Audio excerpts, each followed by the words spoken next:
what else is there to life, innit? You want to go get what you want and then help people around you, and you can do that from a position of like happiness and wealth.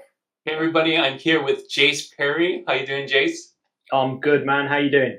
Great. Good to have you on. Thanks for doing this interview with me. I've seen you on the YouTubes. You've been doing your rounds, getting some interviews. It's nice to have you on my channel. No, great. Thanks for having me on your channel. Actually, like I was saying before, I was a fan from you of yours back when you were starting up. It's good to see you growing your channel and kept at it. And it's it's good for everyone in the Merch by Amazon community, I think.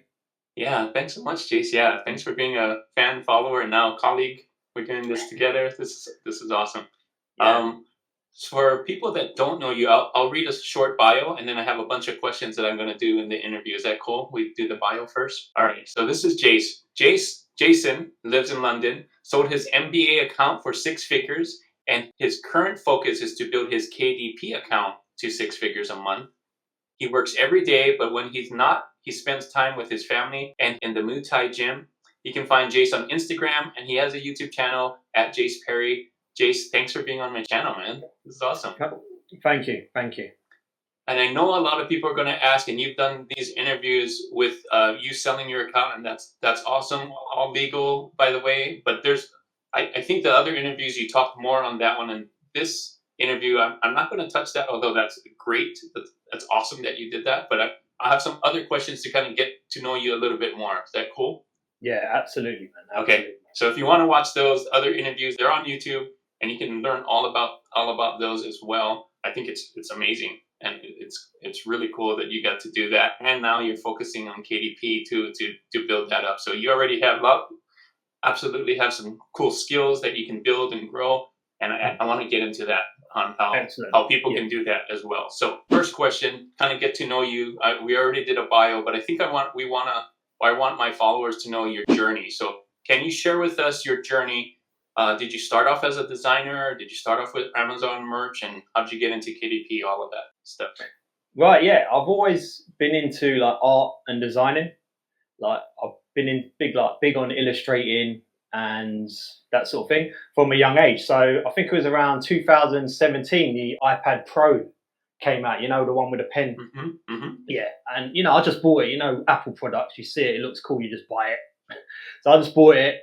And I started playing around with the art on it. I thought, this is really cool. But one thing I noticed about just being an artist, like artist and designer, if it's got no sort of like value attached to it, eventually I got bored very, very quickly. And a lot of the artwork I was doing, designs I was kind of like doing half of it and leaving it.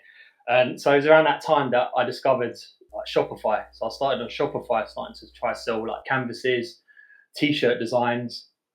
That was going all right. I still remember making my first sale, hearing that little cha-ching noise. That was like, everyone remembers the first sale. Yeah. And then I stumbled across Merch by Amazon. It was like an email. I think at the time they wanted more sellers. So they were sending out emails, and I saw it, applied. 6 months later, I uploaded some designs and checked back on it a couple of weeks later, and I saw royalty sitting there. I thought, What's this? Like, have I just made some money by just uploading it? And from that point there, I realized I didn't have to deal with any of the customer service, none of the stuff that as a designer you don't really want to deal with. And I was just hooked. And that was around 2018, the end of 2018, I was just hooked on Merch by Amazon. And at the time I was doing all the designs myself. I was loving it. Like, on my iPad Pro, I was doing a lot of illustrations, uploading those illustrations, and then seeing sales come like quite swiftly.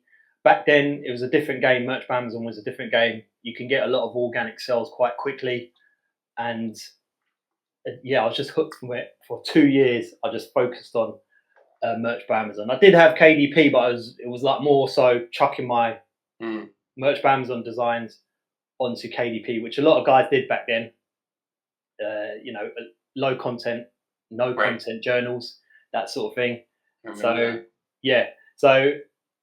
throughout 2018 to 2020, I was just on my iPad creating design after design after design. Wow. And uploading it. I was loving it. Absolutely loved it, Junior. That was like, I think that's a dream.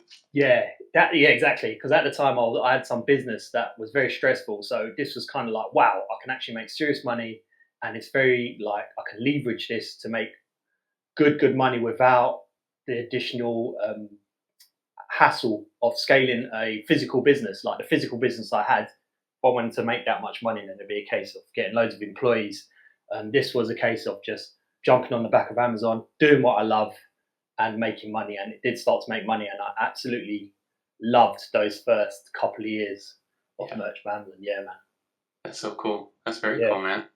And how did you get into? What's the transition from Amazon merch to KDP? You mostly focus on KDP now, right? Yeah, it was after I sold my business because up to about 2021, I think I was doing so much work on merch by Amazon, and eventually my interest started waning. NFTs started coming on the scene. I started focusing on that because again, it was just a case of with merch by Amazon, you kind of target a niche, and you kind of got boundaries, isn't it? Because you have to design for something that's making money to make money. Whereas with NFTs, I could just do whatever I wanted. So I was just like, whoa, I can be like completely creative, wild, crazy, draw what the F I want, So I jumped onto NFTs and I kind of let my merch by Amazon account slip. And it was just like drop.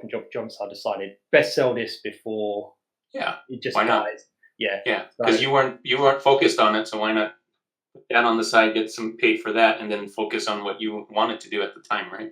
Yeah, exactly. So after I sold it, I was thinking, what should I do now? Let me check KDP, and KDP is very creative, and you can do quite a lot. It's got a lot more elements than merch by Amazon, and I like that. Okay. Yeah, so you can kind of build up more of a skill in KDP, I think. So that's why I've jumped on KDP. But I do have, I bought another merch by Amazon account. Oh, nice. So I do have that.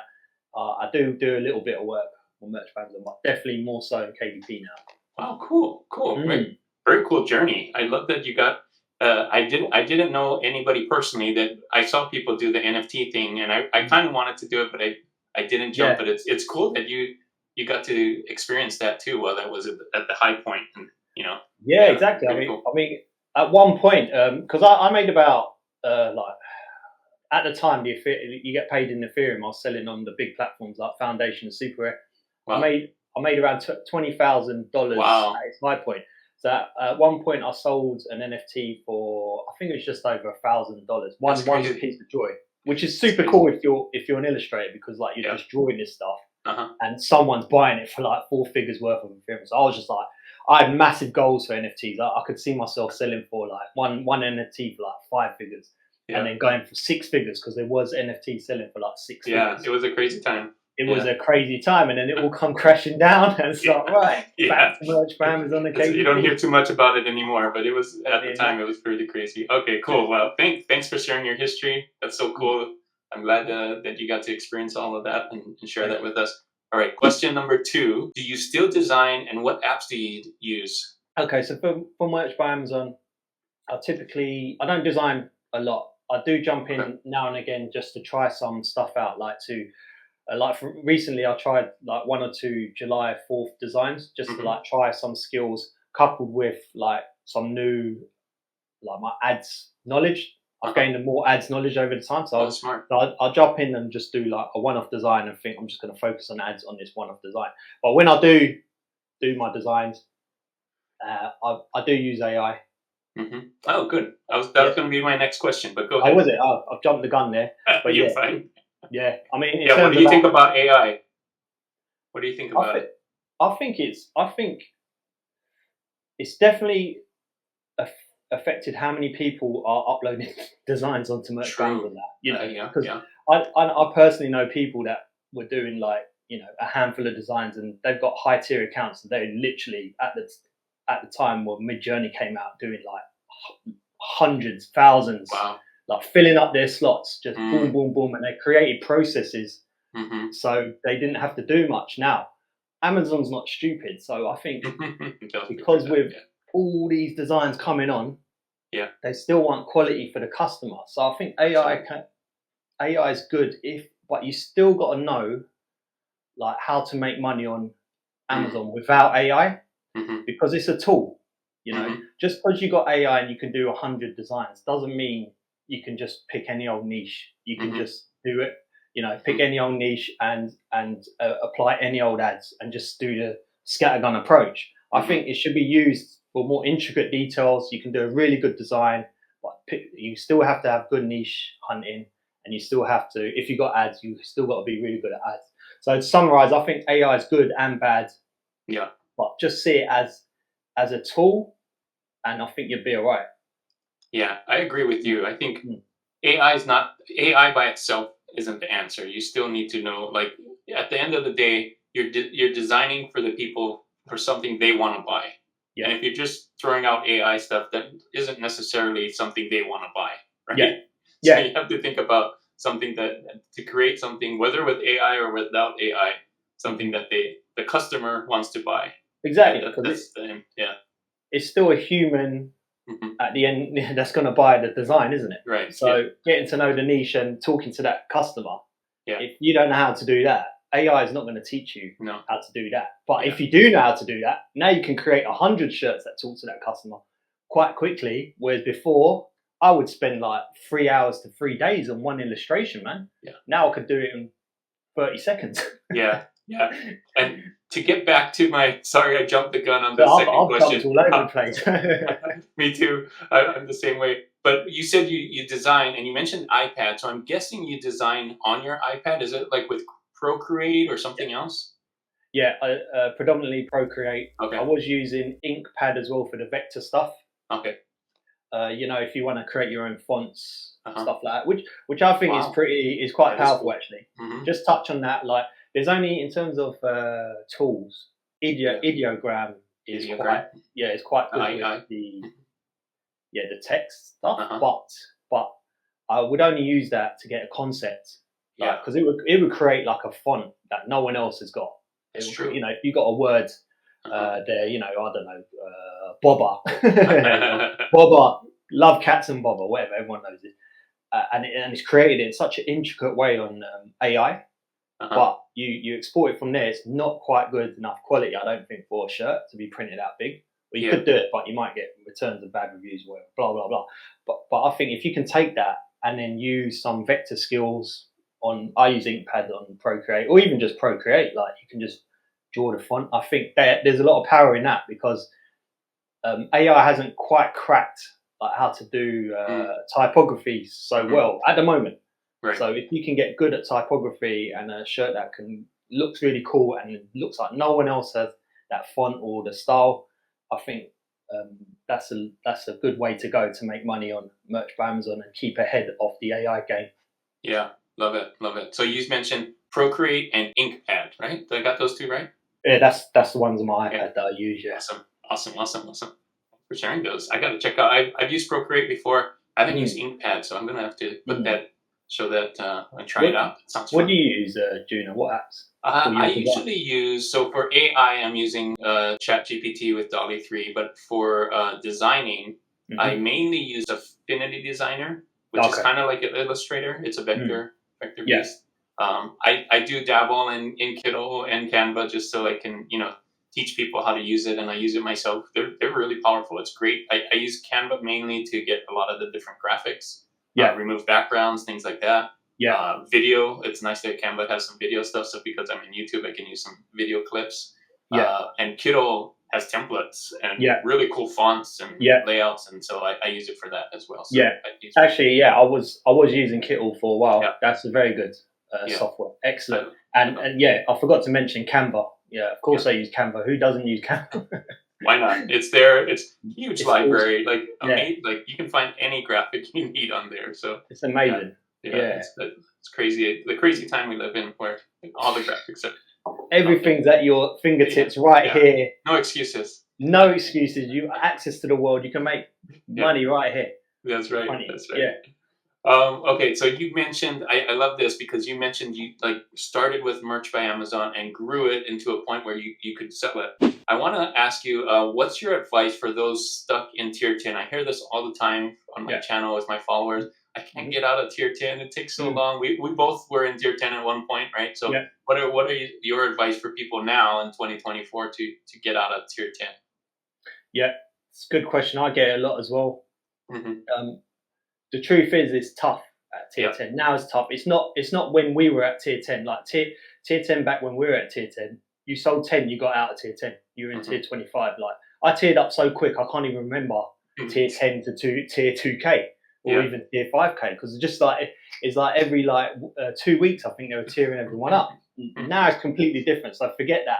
I think what people need to get out of their heads, like if you're starting merch for Amazon now, just because you see other people making money on merch for Amazon, it doesn't mean, and it's so simple to get on, it doesn't mean it's not a business that you got to put work in for a long time. It's like you can make money on merch for Amazon that most doctors don't make, right? You wouldn't just stroll into a doctor's surgery and say, I'm going to be a doctor now, give me 100K, you know, and just like think, why ain't I paid 100K in the first year or something like that, you know? Treat merch for Amazon, it's like a business. You got to put in the time. You got to do a lot of work for free, because it's not. You're not an employee. You're not going to get paid for your time. You've got to put that work in. So if you're in tier 10, I've created a short, cheap course that I'll put on my Instagram, because so many people were asking me, how do I get out of it? Just all you got to do is follow the process. Like the process is super simple. All right. Awesome.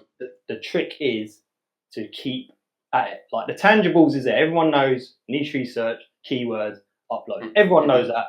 Anyone can do that. Super simple. What they fall apart on is the fact you've got to keep doing it no matter what. And you've got to look at this as a long-term thing. 1 year, 2 years of doing the same stuff over and over again with no promise of getting paid. You just got to want it enough to just put in that work over and over again. Follow that process over and over and over and over again. Like you fill up your 10 slots, they haven't sold in a week. You delete some, you upload. You delete some, you upload. And just create your own process, which means that you're constantly testing designs and putting in the work over and over again. And if you consistently take action, you're going to start learning about niches. You're going to start seeing things that you didn't see before. And you got to get a bit obsessed with it. Even if you're not uploading, you got to check Amazon and see what's selling, and have a little think, why is that selling? Like, why is that design selling? And then kind of just start building that into your own process, and eventually you'll get better and better. And once you start tearing up, things start working, just double down. If it's selling, it means it's working. Just double down and focus on what's working. So it's not easy, but it is doable. Nice. Hey, I love that. That's very actionable. And I'll put the link to your, like you mentioned, you have a method, right, that you can follow for getting out of tier 10. I'll make sure to put that in the description. That's really cool. I think one important, you're welcome. It's good advice that you just shared too. I think a lot of people don't think of it as a business. They want to get in and just make money right away, and that's not what it is. That's it. It's because there's barely any barrier to entry.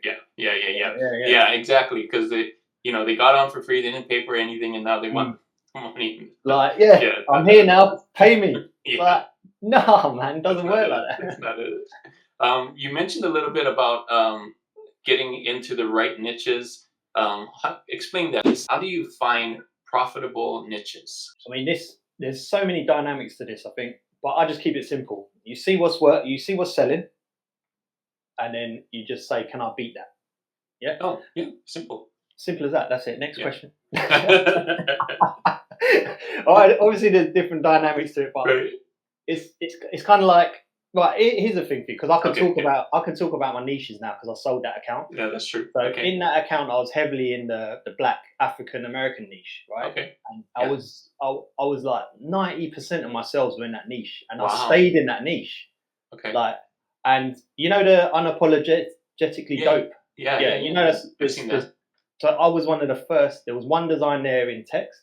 I was the first person to do it. You've probably seen the design. It's like a vintage woman with an afro silhouette. That was my design. And wow. Yeah. So I was in the black niche doing checking all these things out, getting to know like what sells. I saw that one, and I thought, let me bring some vintage into it. Let me bring the afro woman into it. So I brought like 3 things together. Yeah. Because I thought that might sell, and that shirt just took off. Like at its peak, that one shirt helped me hit like $19,000 in a month. Like when there was the BLM and stuff like that. Yeah. So my point being is, you can do this. Like it works for me. Just get super focused on a massive niche that's got loads of potential. And I chose the Black African American because you've got evergreen, You've got Black History Holidays, Month. yeah. You've got Juneteenth. That's right. You've got Christmas. Yeah. You've got 4 things there Yeah. that spike your sales. Yeah. Sorry, 3 things that spike your sales plus evergreen. Yeah. Will just sell all year round. So smart. Yeah. So niche hunting, it's an art, man. Like there's no right or wrong way. Someone will come in here and say, oh, I don't do that. I don't target one niche. I target like several niches and do like low competition stuff. That works as well. It's just getting to know, like, if you're going to do it, you just kind of got to get to know what the customer wants. Yeah. You've got to understand, put yourself in their shoes. Like if you were that person, would you buy that shirt? If you're that person in there, whatever niche it is, would you look at that shirt and think, I want that shirt? Is it talking to me? That's the thing about niche. You've got to talk to that customer, and that you've got to know that customer. Yeah, I agree. You have to. I talk about it all the time. You got to know your audience, who you're selling to, what do they want to buy. Like you can't just throw things out there and expect to get sales. You have to know what they actually want to buy, right? And have to have a better, like you said. I love what you said. Like there was something out there already, but I made something way better that they're gonna buy mine now, right? And that's it. Yeah, with that unapologetically dope. The first one was just literally text. Yeah, and it was selling okay. Yeah, I just combined a couple of things. I just made it better. I made it better, and that just took off. Yeah. So smart. So smart. Thank you, man. Thank you. All right. So my next question is, I assume you did this because you had a really big account. Talk to us about scaling designs on Amazon, and when should somebody do that? Right. Okay. So it's super easy now because of AI. I guess it's a case of like what we were touching on earlier. You've got to find a system that's working to scale it, because that's your foundation. If it's working, what you're doing is making solid money, then that's your foundation. You've got strong foundations that you kind of build upon it. So depending on your tier, it's just a case of focusing and doing more of what you're doing. So if you can design, I'm just going to say something like 10 designs a week, which is well easy. Everyone can do that now with AI. If you're designing 10 designs a week and like, I don't know, more, 30% are selling, then you might be thinking, okay, 10 designs. If I'm going to do 100 designs, then, I'm going to get like 30 sales. This is a good thing to scale. Something's working here. And in that case, in terms of actually scaling it, like I'm doing it now with my current account, you just get a VA, just create a system. Like I create, I always do my thing first just to make sure it works. So it's just the niche hunting, using AI, Mid-Journey or Ideogram, using Canva, getting the designs ready, doing the keyword research, just all those processes, and upload it. So I've created this system for my VA, and I'm paying her weekly to just do boom, boom, boom, boom, boom, and then she uploads at the end of the week. Yeah, and people ask like, how can you let someone upload? Isn't it like crazy on your account? No, because all I'm doing is my computer's here, she's logging in remotely, so it's as if she's here as well, and just uploading on my account. That's it. Simple. And you trust her, and you trust her too, right? Yeah. Yeah. I mean, she can't. If she went on to change any details, put her bank details in my bank details, it would flag up on my phone. It would say someone is thingy, or it would authentication code will come up. She's not going to do it. Plus, she's my VA, and I trust her. We've built a relationship again. Yeah. So I try and keep it simple, Juno. Smart. You think what's worked, just do it. And if there's a bit of the process that shouldn't be there, always look to cut it down. Yeah. Just keep things simple from start to finish, because the tough bit is sticking it out when sales aren't working, when you're losing money. That's the tough bit. So you want to make your process and discipline simple as possible. So when you wake up in the morning, you've had a rubbish day before with your sales. We've all had it. You just got your simple process. Yeah. Just follow that. Yeah. Yeah. I like it. And you're scaling things that are working. That's working. It's proved to work. And so that's when you're scaling it, right? That's so you're not just scaling whatever. So exactly. You don't just jump on and, like you said, put 1,000 designs on there. Right. I'm scaling now. No. See what's working, build on top of that. See what's not working, just get rid of that. Yeah. Smart. Very smart. Okay. We're going to transition now. I know you went from Amazon merch to KDP. So tell us a little bit about those. Most of my followers know a lot about print on demand and merch by Amazon, but I don't do KDP. Maybe when I have more time, I could do it. But tell us a little bit about KDP and what it is. Okay, so KDP is basically you self-publish books. Yeah. So again, it's similar system to merch by Amazon, but obviously there's more parts to it because it's a book. You have to get your interior ready. like what's going to be inside the book, write it on whatever it's going to be. We can go into that in a second. You design your cover, make sure that it's the right size for the interior, then you upload it. Title, subtitle, author name, description, keywords, blah blah blah, all of the usual stuff. Then it goes on to Amazon, and it's pretty much the same as merch by Amazon in terms of once it makes a sale, you collect a royalty, and obviously there's ads as well too as well. Nice. It's just books. It's the merch by Amazon. It's the book version of merch by Amazon. Okay. Nice. Yeah, that's a good way to think of it. I think a lot of my followers know merch by Amazon, so they just think books version. And what kinds of books are the best? What are some of the best kinds of books that they should start selling? Okay, again, it's a case of seeing something that's selling, Uh-huh. and then seeing, can I beat it? And if because it's a book, if you've got knowledge in that niche, it's a plus sign. You know, if someone's writing about, I don't know, bananas or something, and the book's selling well, and you just so happen to be a banana farmer, if that exists, I don't know if that's it. Well, there's got to be some. There's obviously a banana farmer. How do you get bananas? Yeah. So if you know, then it's a bonus. You know, because you know you kind of know how to talk to the customer again. It always comes back down to that. Right. But it's very intricate, Junior. It's like it's again, it's an art. It's you see what's selling, you think like, what sort of direction can I go with that? Smart. You know, how can I talk to the customer better? And it could be something as simple as just changing one word in the title. The cover is very important. So if your cover talks to the customer better than someone else's, that is a sign that you're doing well. And obviously you test that. You put your book as a product advertised against the book that's selling well. And if it's not converting well, then you're just kind of like, all right, my cover wasn't good enough. You know, that's the main thing. And the title as well, very important. So it's always down to, how do I talk to that customer? How do I get that customer to see my title, see my cover, and think, wow, I need that book in my life.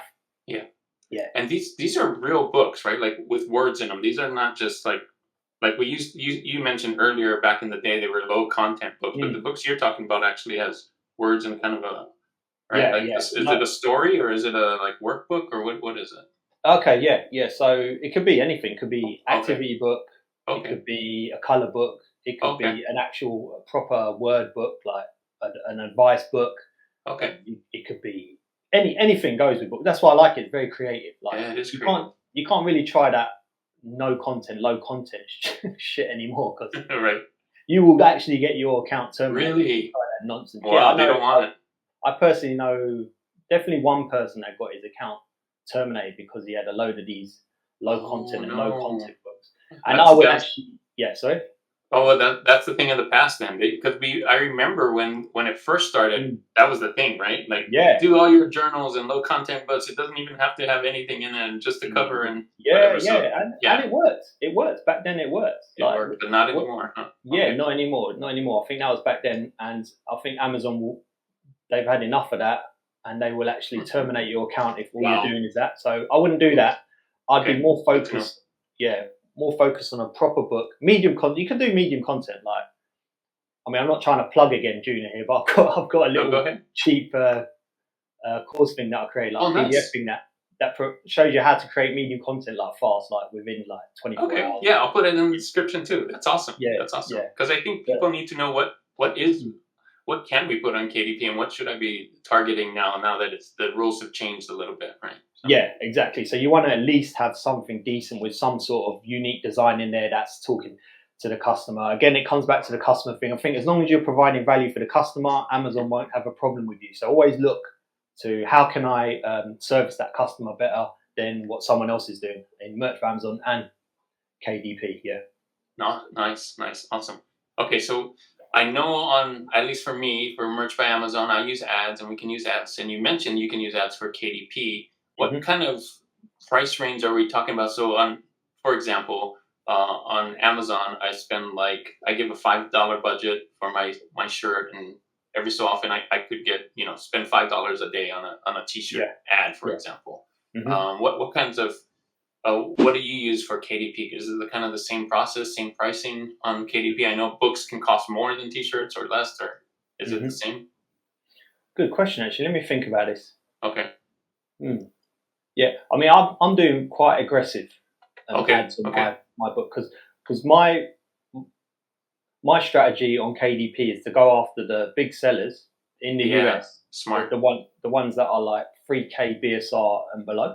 Okay. So they're like heavy hitters. Hmm. So I need to aggressively try and get my book out there to as many people as possible to kind of take a share of that market. So my ads budget is quite. I put $100 a day on an Wow. ad. But Okay. it's not gonna. It's very. It won't do $100. But I heard someone tell me once that if Amazon thinks you're willing to spend that money, they Oh, put you in front of more people. I don't know if that's interesting. true. Yeah, I You don't know if test it that's out. true. Test it out. Yeah. Yeah. So my ad strategy on KDP is quite aggressive, and I don't know if anyone wants to follow that. Like, check me out on Instagram. I'll show you. Like, I'm taking Hmm. a beating at the moment, Junior. Like Junior. So I'm not. I think this month I'm minus $800 Okay. because about $1,000 of that, 1,000 plus actually, probably 1.2K of that has gone into ads That's for this one book that I'm trying to take get the up top there. place on Oh, Amazon.com. yeah. So very aggressive I'm doing. I don't know if people want to do that. It's a bit mental, to be honest. It's a wild ride.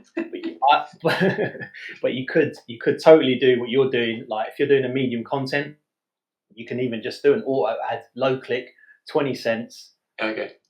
$5 a day, just Right. to kind of push it in front of people. Yeah. And that's why I made that course on how to make medium content very quick, because if you're doing that strategy, you're going to want a bit of volume. Yeah. And Yeah. you can do more volume than the next person if it's in a niche, So yeah, so my niche was goal setting. I'm quite big on goal setting. So when I was doing it, I didn't even need to do any research, because research will slow you down. You just got to get on there, boom, boom, boom, on Canva, interior done, everything done, 24 hours, you publish it. And you do that every day. And suddenly you've got 7 out a day, good ones. And then you put ads on those and they will start selling eventually.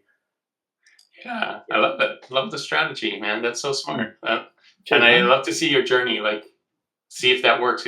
Trying to get to the number one spot in Amazon with the book, man. Yeah, I had That's pretty one cool. book take off in UK. It dropped below 1K BSR in UK, Wow. and that was decent. That Wow. was decent. But you see these guys that are below 3K in US, they're Yeah. making killing, man. Really? I I didn't want even some of think that. about books. That's so cool. Yeah, go after it. That's cool. Love to follow your journey. I put his link right here, Jase Peri on Instagram. So that's cool. Thank you. All right. I think we kind of know it, but I'm going to ask anyway. What is your secret to success? You talk about it a lot Yeah. on here already, but if you have any more words of sharing of what your secret to success is, I'd love to hear it. Stay consistent. Mm-hmm. Take responsibility. Mm. Yeah, that's it. Simple. That's very simple. Nice. Yeah, keep it simple. Yeah, well, actually, my secret to success, number one thing, is keep it simple. Uh-huh. But breaking that down, stay consistent. So constantly doing your thing, no matter what. Have your strategy. I'm going to upload 364 days a year. Mm-hmm. You've got one day off for your birthday. That's it. Or Christmas. You can only pick one. I'm going to upload 364 days a year. When I get to the end, I've done my 364 day. Then I'm going to think, what should I do next? Okay. Yeah. So you just do that process. Don't even worry about making money. In fact, if you're at tier 10 or low tier and you're not relying on the merch for Amazon money and you're not doing ads, just upload. Don't even check your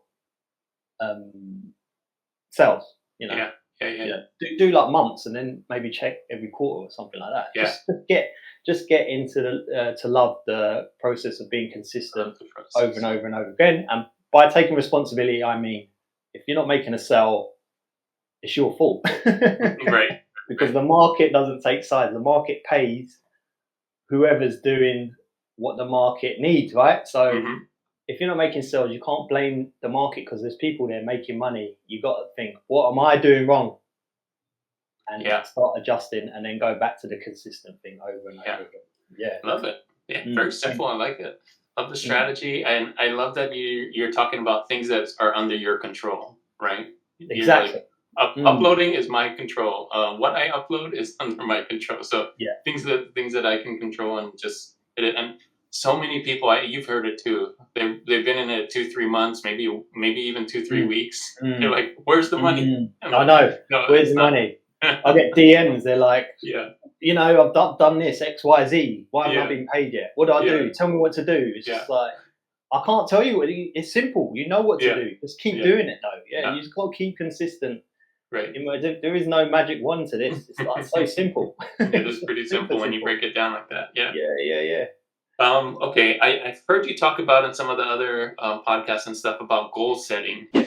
Do you do any goal setting, and Mm. how do you do it? Yeah, I'll tell you what, Juno. Like me 5 years ago, that I was obsessed with goal setting. I would literally like block out 2 hours to go to the cafe and Yeah. sit there, right, like fantasizing about like where I'm going to be in 5 years. And Okay. I kept some of the, just as a side sort of note, I kept some of those journals from 5 years ago, Wow. and I look at them now, and I'm just like, You hit them. I surpassed that like 2 years Yeah. ago. And Yeah. I didn't Yeah. even realize, you just set goals, start thinking about stuff, and next thing you know, you've passed it. So I'm always goal setting because when you hit a goal, it's just like whatever, I've done it. I know everyone says it's a journey and blah blah blah. Enjoy the journey, but it's kind of true because Mhm. when you're struggling, that's when you're most alive. When you're like hustling, like me at the moment, I just said I've my KDP account's like minus 800 this month. Right. So I'm just Right. like, shit, what am I doing wrong? But this journey, it gives you a story later down the line because when it does hit 5 figures a month, I'll be like, do you remember when my thing was only making minus 800 or something, Right. So it's basically like enjoy the journey, constantly goal set, but you don't need to put too much emphasis on goal set. Sometimes I just like pick up a piece of paper and you just write as if you've achieved something, I made $10,000 this month on KDP, or I made $100,000 this month on KDP. Yeah, I've been adding a lot of gratitude to my stuff because I found the more grateful I am, the more I get of stuff. So even if I make even the minus 800, I'm just like, thank you for the lessons that I learned this month. Mhm. Or even if I made like $10 on merch money, like, thank you for the $10. Thank you. A lot of thank Wow. yous, and just be grateful. Constantly be goal setting, but it's the action that matters. Yeah. So goal set often, like quick, and then get on with something. And when you're having a bad day, rewrite your goals. Write down where you want to be, and which takes your mind away from dwelling on anything bad that's happening. So you just keep on goal setting, keep on goal setting. It's like your way of talking yourself to what you want and your ideal lifestyle, and that's what goal setting is about. But ultimately, take the action.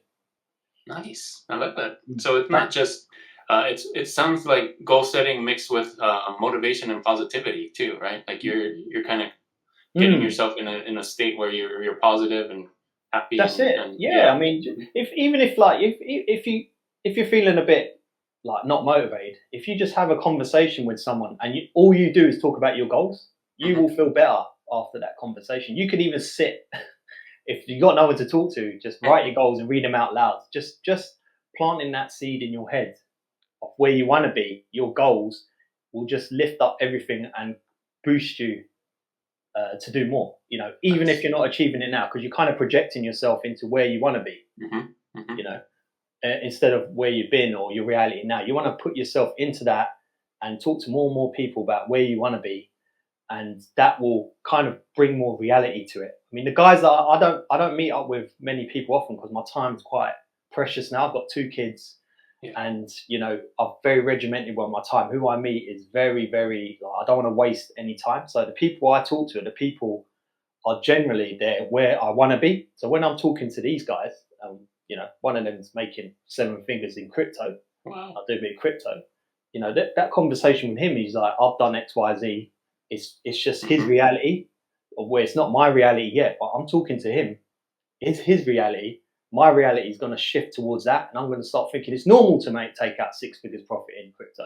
Nice. It's normal to make this amount of money on merch by Amazon. If you start talking to people like that, it's always talking about your goals, always like creating connections with people that are also goal setters. Eventually, your reality will just be achieving goals, because these guys are achieving, you're achieving, and it's like a weird conversation now for me to have with someone that's moaning about their job or something like that. It just goes over my head. It's like I haven't got time for that. I want to set my goals, talk to people about goals always. I mean, what else is there to life, isn't it? You want to go get what you want and then help people around you, and you can do that from a position of like happiness and wealth. Yeah. Very cool. Very cool. Speaking of that, my next question kind of relates to that. Are there any podcasts that you listen to that you would suggest that other people listen to? #1 Detour shirts. You need to be subscribed to Detour shirts. Nice. Put in a notification bell on as well. That's a good one. Interesting, Juno. Like, whilst I do jump in and out on people that do merch brands on KDP, I tend not to listen to too much Okay. in that scene, because I want to kind of get like different elements from other people and then kind of bring that into what I'm doing, because then it's kind of, I feel it's a bit more fresh, and you might be doing something just create a little bit more edge for when you're doing your merch brands on the KDP. So I'm just jumping all over the place with podcasts, to be honest. I listen to so many different varieties. I do listen to Diary of the CEO, Stephen Bartlett. Yeah. Nice. I'll put that. Yeah, that's quite a big one over in the UK, because he's from UK. And also I've been listening a lot to this guy called Daniel Priestley. He's really cool as well, the stuff he does, because I like his ethos. His ethos is check if a business has like any demand first, as fast and cheap as possible, and then from that, then you create your business. And most people get the other way around. They like, create a nice website for $1,000, get everything ready, and then you're waiting there. Where's my customers? Oh, I forgot to check if there's any bloody demand for this. Get that done fast and cheap first, and check loads, and don't get too attached. Check boom, boom, boom, check loads, and then whichever one has got demand, then you create a business around that. So but I listen to all sorts, Juno. Like my YouTube feed, I think I'm confusing the YouTube algorithm, because I've got everything from business to Muay Thai to training to food to all sorts. So anything where I can get a bit of positivity, I just try a podcast. If within 5 minutes it's not clicking, or I don't really click with the person talking, then I'll just move on to another one. Okay. Yeah. Smart. Yeah, that's good. Good. Thanks for sharing those two. I'll put those in the list. Okay. Last question here. And I think this is a good one. If people want to learn more about you, what's the best place to connect with you and see what you're doing? Definitely Instagram. Only because I haven't had time to. I did start doing videos. I haven't had time to do much videos. But Instagram, I just constantly like. Actually, you know what, Juno? I don't really do much on Instagram. I do the same shit story every time. So if you're looking for exciting stories, don't follow me on Instagram. But my point is, I just do the same shit every day, man. I'm just like upload, work, upload, family, Muay Thai, work. There you go. That's what I do. But what I do on Instagram, though, which I don't know if a lot of people do, I share everything. So there's no, if I'm making a loss, I'll share it. I'm kind of, what I'm doing on Instagram is I'm thinking out loud. Yeah. So it's kind of like my blog. Yeah. So I'll just put whatever I'm thinking, I'll just be like, I've had what's going on with this? Why isn't this selling? Or, I think I need to tweak my covers because this isn't converting right, or stuff like that. I'm just thinking out loud. So that's why I think my followers seem to like that. Because I'm just saying like whatever's coming into my head, and it is just basically me having a good day, having a bad day, and showing it, because I know that in merch for Amazon and KDP is a rough ride. And most people are just showing you that they've made $10,000 in a month. That's not going to help you, is it? And I'm a bit guilty of that to start with, because I thought I need to show that I'm making money to get some credibility. But I show a bit of that, but I still show that I'm making a loss. Or I still show that things aren't going my way, because I think that's the bit where people are struggling with them. Yeah. And if they can see you're struggling with it, and you show them that you've actually found a way out of it, then I think they can relate better to that. So I've just kind of got a little bit addicted to Instagram now, because it's kind of like my blog. So my stories is like my blog. I just put down what I'm thinking. So yeah, find me on Instagram, Jase.Peri.